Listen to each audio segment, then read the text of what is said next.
રામાયણમાં અયોધ્યાના રાજા રામચંદ્રની કથાનું વર્ણન છે. આ મહાકાવ્ય મહાભારત કરતાં નાનું છે. વિશ્વનો સૌથી મોટો ગ્રંથ મહાભારતમાં લગભગ 1,00,000 શ્લોક છે. પાંડવો અને કૌરવો વચ્ચે થયેલ યુદ્ધ તેનો મુખ્ય વિષય છે. મહાભારતનો એક ભાગ બનેલ શ્રીમદ ભગવદ્ ગીતા માં ગહન દાર્શનિક સિદ્ધાંતોનું વિવેચન કરવામાં આવ્યું છે. તેમાં મોક્ષ પ્રાપ્તિના 3 માર્ગો જ્ઞાન, કર્મ અને ભક્તિ માર્ગનું વિવેચન કરવામાં આવ્યું છે.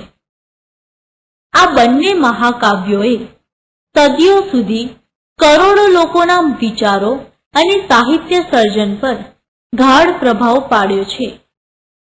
આ યુગમાં સંસ્કૃત ભાષામાં ધાર્મિક અને લૌકિક એમ બંને પ્રકારના સાહિત્યનો સમાવેશ થાય છે.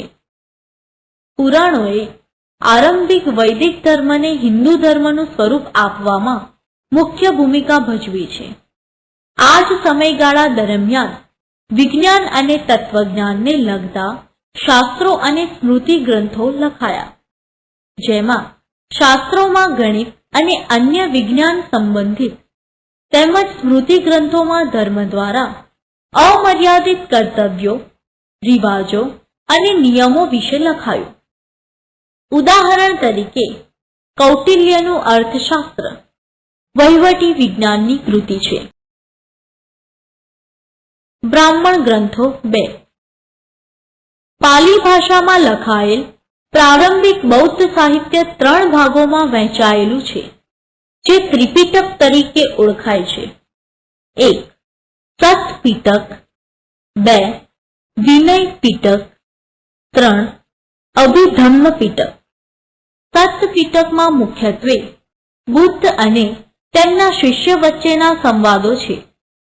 વિનય પિટકમાં બૌદ્ધ સંઘના નિયમો આપવામાં આવ્યા છે.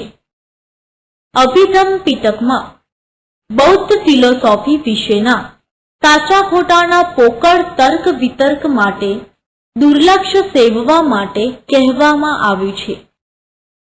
આ ઉપરાંત બૌદ્ધ સાહિત્યમાં અન્ય ગ્રંથો પણ લખાયા છે.